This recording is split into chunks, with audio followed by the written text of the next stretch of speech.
அத்தியாயம் 2. இன்னல் காலங்களில் துணிவு. இறைவன் நம்மை சோதிக்கவும் நம்முள் புதைந்து கிடக்கும் ஆன்ம அழிவின்மையை தெளிக்கொணரவும் மட்டுமே எல்லாவற்றையும் சிருஷ்டித்துள்ளான். அதுதான் வாழ்க்கையின் சாகசம், வாழ்க்கையின் ஒரே நோக்கம். அவ்வொருவருடைய சாகசமும் வெவ்வேறானது, தனித்தன்மையுடையது. ஆரோக்கிய, மன மற்றும் ஆன்ம பிரச்சனைகளை புது அறிவு வழிமுறைகள் மூலமும் இறை நம்பிக்கையுடனும் வாழ்விலோ அல்லது மரணத்திலோ உங்கள் ஆன்மா வெல்லப்படாதது என்பதை அறிந்த வண்ணம் எதிர்கொள்ள தயாராக இருக்க வேண்டும். வாழ்க்கை உங்களை தோற்கடித்து வீழ்த்த ஒருபொழுதும் அனுமதிக்காதீர்கள். வாழ்க்கையை தோற்கடியுங்கள்.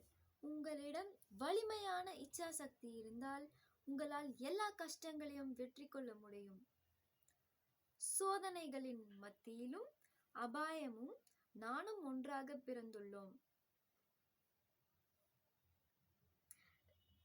நான் அபாயத்தை விட அதிக அபாயமானவன் என உறுதிப்படுத்தி கூறுங்கள். இது எப்பொழுதும் நீங்கள் ஞாபகத்தில் வைத்துக் கொள்ள வேண்டிய ஓர் உண்மையாகும். அதை கையாளுங்கள். அது பலனளிப்பதை நீங்கள் காண்பீர்கள். கெஞ்சுகின்ற ஒரு மனித பிறவியாக நடந்து கொள்ளாதீர்கள். நீங்கள் இறைவனின் ஒரு குழந்தை.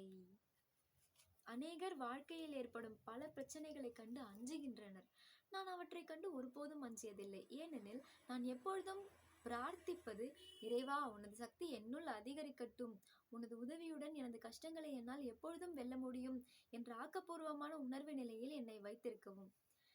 நீங்கள் இறைவனின் பிரதிபிம்பத்தில் உருவாக்கப்பட்டிருப்பதால் உங்கள் சோதனைகள் அவற்றை வெற்றி கொள்ளும் உங்கள் தெய்வீக தன்மையை விட அதிக கடுமையானவை என நம்புவது ஒரு பொம்மையை நம்புவதாகும்.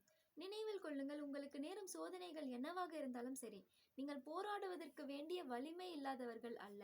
இறைவன் உங்களால் தாங்க முடிவதை விட அதிகமான சபலத்திற்கு உங்களை ஆளாக்க மாட்டான். உங்களால் சுற்பனை செய்ய முடிவதை விட அதிகமாக புனிதர் பிரான்சிஸ் இன்னல்களை பெற்றிருந்தார். ஆனால் அவர் மனம் தளரவில்லை. தனது மன வலிமையால் ஒன்றன் பின் ஒன்றாக அவர் அத்தடைகளை வென்று பேரண்ட தலைவனுடன் இரண்டர கலந்தார். நீங்கள் ஏன் அத்தகைய மன உறுதியை கொண்டிருக்க கூடாது? உங்களுக்கு நேரும் ஒவ்வொரு சோதனையையும் உங்களை செம்மைப்படுத்துவதற்கான ஒரு வாய்ப்பாக பயன்படுத்திக் கொள்ளுங்கள்.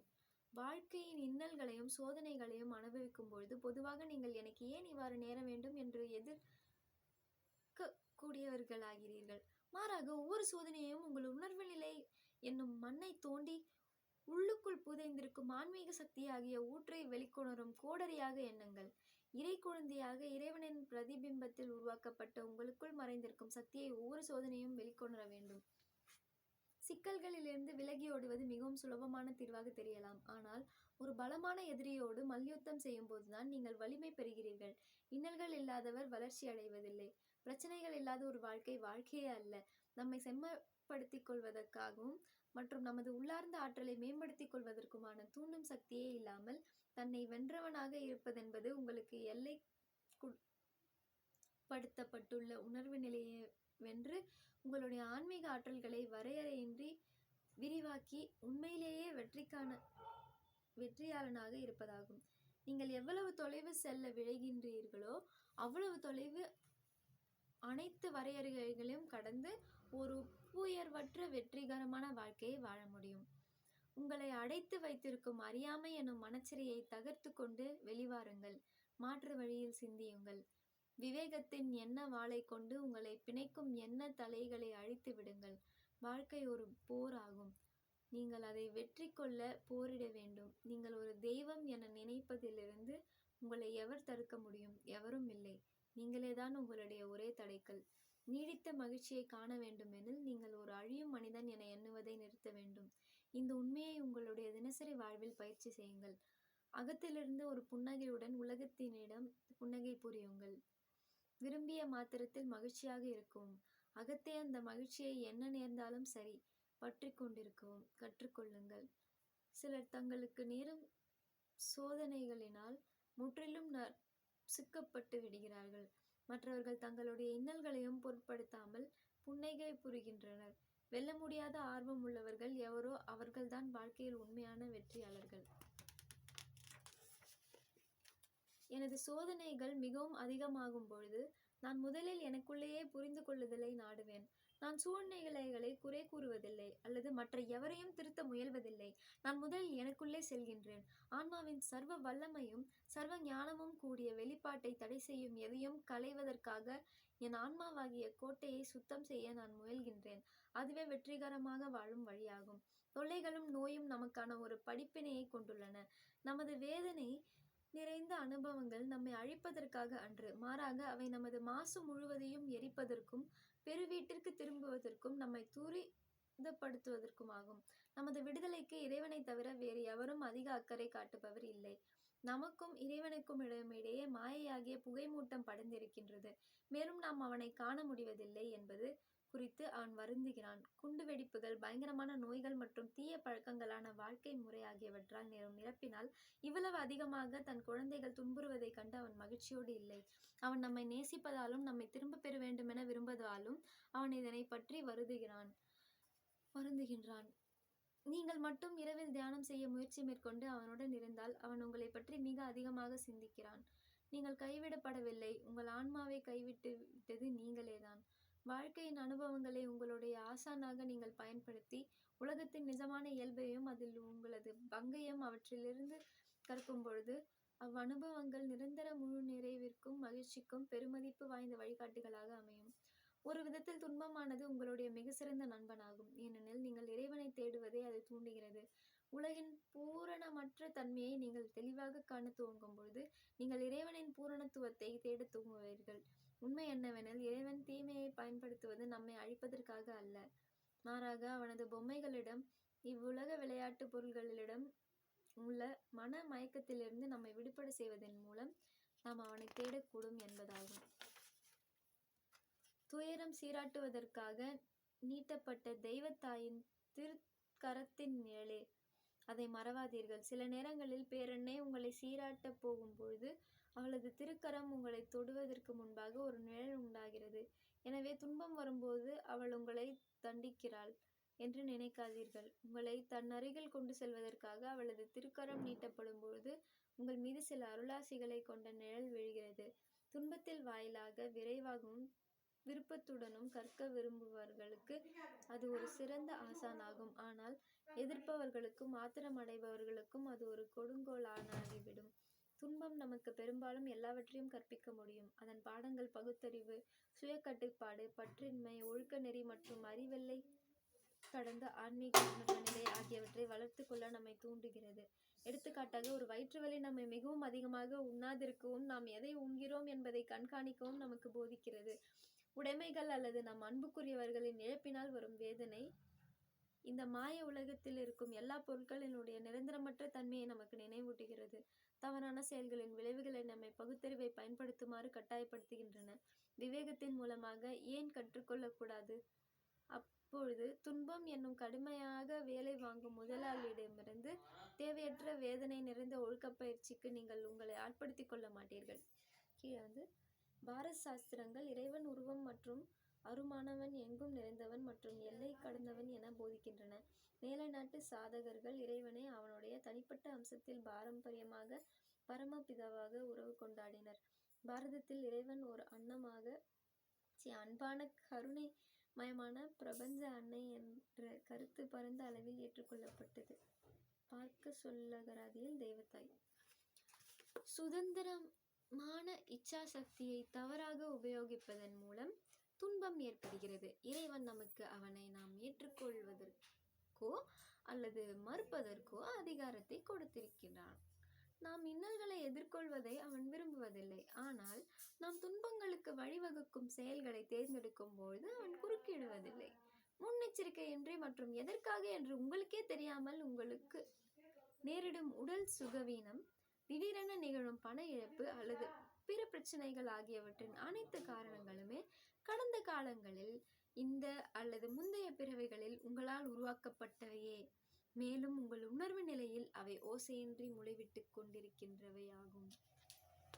நீங்கள் மறுபிறவி இறைவனிடம் திரும்பி செல்லும் ஆன்மாவின் பரிணாம பிரயாணமானது பூ உலக வாழ்க்கையின் ஒரு பிறவியின் குறுகிய நோயாலோ, நிதி பிரச்சனைகளாலோ, உணர்வு பூர்வமான நிலைக்குலைவுகளாலோ அவதிப்பட்டு கொண்டிருந்தால் இறைவனையோ அல்லது மற்ற எவரையுமோ குறை கூறாதீர்கள்.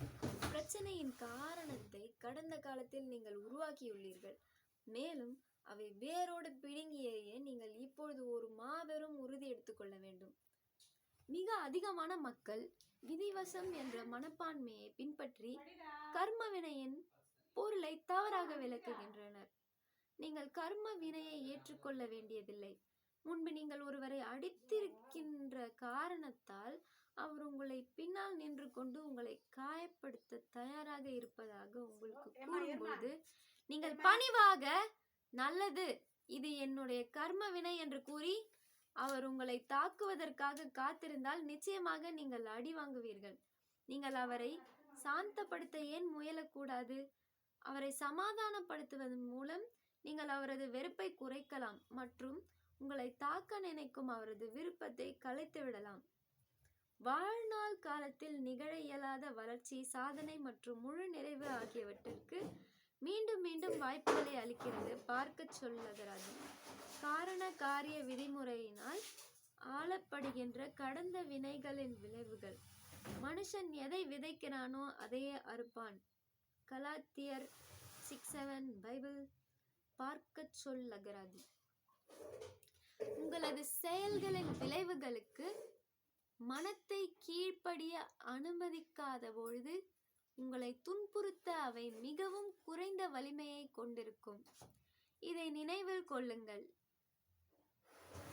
முந்தைய தவறான செயல்களின் தீய விளைவுகளுக்கு மாறாக செயல்பட்டு தற்போதைய சரியான செயல்களினால் செயல்படத் தொடங்கியிருக்கும் நல்ல விளைவுகளின் மூலமாக அவற்றை உங்களால் எதிர்க்கவும் கூட இயலும். மேலும் இதனால் உங்கள் தீய வினையின் பலன்களுக்கு சாதகமான ஒரு சூழ்நிலை உருவாகுவதை நீங்கள் தவிர்க்கிறீர்கள். இறைவனின் ஒரு குழந்தையாக உங்களை நீங்கள் உணர்ந்து கொள்கிற பொழுது உங்களுக்குள் கர்மவினை ஏது? இறைவனுக்கு கர்மவினை இல்லை. மேலும் நீங்கள் அவனது குழந்தை என்பதை அறியும் பொழுது உங்களுக்கும் எதுவும் இல்லை. நீங்கள் ஒவ்வொரு நாளும் நான் அழியும் மனிதன் அல்ல, நான் தேகமல்ல, நான் இறைவனின் குழந்தை என்று சங்கல்பித்துக் கொள்ள வேண்டும். அது இறைவனின் இருப்பை பயிற்சி செய்வதாகும். இறைவன் கர்ம வினையிலிருந்து விடுபட்டவன். நீங்கள் அவனது பிரதிபிம்பத்தில் படைக்கப்பட்டுள்ளீர்கள். நீங்களும் கூட கர்ம வினையிலிருந்து விடுபட்டவர்களே. உங்களது துன்பமோ அல்லது பிரச்சனைகளோ உங்களுடைய கர்ம வினை என்று யாரும் உங்களிடம் கூறுவதற்கு அனுமதிக்க வேண்டாம். உங்களுக்கு கர்மவினை இல்லை. சங்கரர் மொழிந்துள்ளார். ஆதி சங்கராச்சாரியர், அவருடைய காலம் உறுதியாக தெரியவில்லை. நான் பரம்பொருளுடன் ஒன்றானவன், நான் அவனே. நீங்கள் இந்த உண்மையை உணர்வீர்களானால் நீங்கள் ஒரு தெய்வமாவீர். ஆனால் மனத்தளவில் நான் ஒரு தெய்வம் என்று சங்கல்பித்துக் கொண்டு உங்கள் மனத்தின் பின்னணியில் ஆனால் நான் ஒரு அழியும் மனிதன் போல தோன்றுகிறது என்று எண்ணிக்கொண்டிருந்தால் நீங்கள் ஒரு அழியும் மனிதனே. நீங்கள் ஒரு தெய்வம் என்று அறிந்து கொண்டால் நீங்கள் சுதந்திரமானவர் ஆவீர். நீங்கள் தேவனுடைய ஆலயமாய் இருக்கிறீர்கள் என்றும் தேவனுடைய ஆவி உங்களில் வாசமாய் இருக்கிறார் என்றும் அறியாதிருக்கிறீர்களா? உங்களால் தியானத்தின் மூலமாக உங்கள் மனத்தை தெளிவாக்கவும் விரிவுபடுத்தவும் முடிந்தால், மேலும் உங்கள் உணர்வு நிலையில் இறைவனை கொணர முடிந்தால், நோய் வரம்புகள் மற்றும் மரணம் ஆகிய மாயையிலிருந்து நீங்களும் கூட விடுதலை அடைவீர்கள். கர்ம வினைகளுக்கு அப்பாற்பட்டு இருக்க நீங்கள் விரும்பினால் இந்த 3 உண்மைகளை உணர்ந்து கொள்ள முயலுங்கள். மனம் வலிமையாகவும் இதயம் தூய்மையாகவும் இருக்கும் பொழுது நீங்கள் விடுதலை பெற்றவராவீர்கள். மனம்தான் உடலில் உள்ள வலியுடன் உங்களை இணைக்கின்றது. நீங்கள் தூய எண்ணங்களை எண்ணும் பொழுதும் மனதளவில் வலிமையாக இருக்கும் பொழுதும் தீய கர்ம வினைகளின் வேதனை அளிக்கும் விளைவுகளினால் நீங்கள் துயருற முடியாது.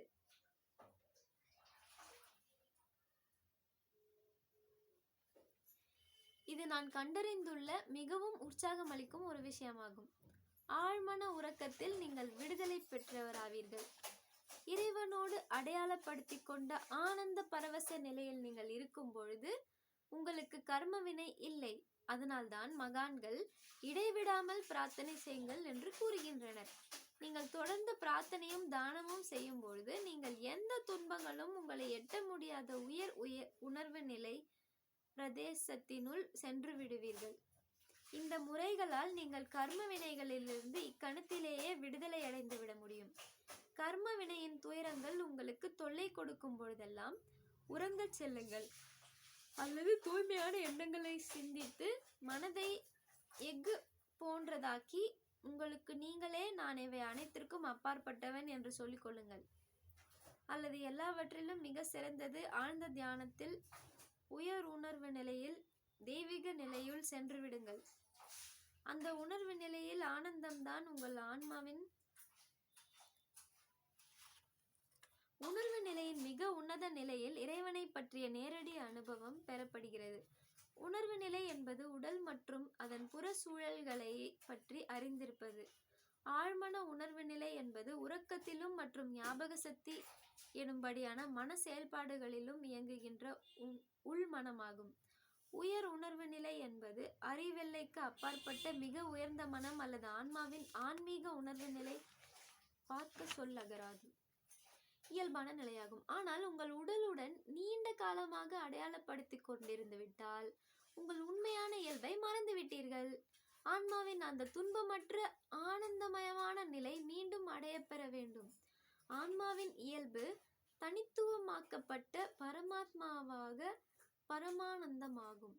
ஒரு நீடித்திருக்கும் என்றும் புதிய என்றும் மாறிக்கொண்டிருக்கும் ஆனந்தமான ஆக நிலையாகும். தேக துன்பம் அல்லது மரணம் போன்ற சோதனைகளை ஒருவர் அனுபவிக்கும் போது கூட இந்த ஆனந்தம் அதை அடைந்த ஒருவருக்கு மங்காத இன்பத்தை நிரந்தரமாக அளிக்கிறது. பௌத்தீக நிவாரணிகளான மருந்துகள், ஊடர் சுகங்கள், மனித ஆறுதல் போன்றவையை வலியை நீக்குவதற்கு உதவுவதில் தம்முடைய இடத்தை பெற்றிருக்கின்றன. ஆனால் மிக சிறந்த நிவாரணி கிரியா யோக பயிற்சியும் மற்றும் நீங்கள் இறைவனுடன் ஒன்றியவர் என்ற உறுதிமொழியும் ஆகும். இதுவே ஒவ்வொரு தொல்லை, வலி மற்றும் இழப்பு ஆகிய அனைத்திற்குமான சர்வ நிவாரணி.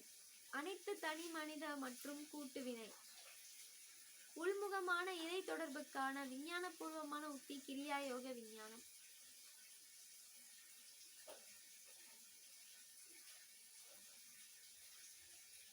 ஆகவே ஒவ்வொரு தனி மனிதனிலிருந்து விடுதலை பெறுவதற்கான வழியும் ஆகும். உறுதிமொழிகள். இறைவனின் சக்தி எல்லையற்றது என்பதை நான் அறிவேன். மேலும் நான் அவனது பிரதிபிம்பத்தில் படைக்கப்பட்டிருப்பதால் எனக்கு கூட எல்லா தடைகளையும் வெல்வதற்கான வலிமை உள்ளது. என் அன்பு தந்தையே, எப்படிப்பட்ட சூழ்நிலைகளை நான் எதிர்கொண்டாலும் அவை என்னுடைய வளர்ச்சியின் அடித்த படியை குறிக்கின்றன என்று எனக்கு தெரியும். நான் எல்லா சோதனைகளையும் வரவேற்பேன், ஏனென்றால் எனக்குள்ளே புரிந்து கொள்வதற்கான அறிவும் வெல்வதற்கான சக்தியும் இருக்கின்றன என்று எனக்கு தெரியும். எண்ணங்கள் மற்றும் செயல்கள் இவ்வுலகம் மற்றும் இதில் உள்ள அனைத்து மக்களுடைய நன்மை அல்லது தீமைக்கு தமது பங்களிக்கின்றன.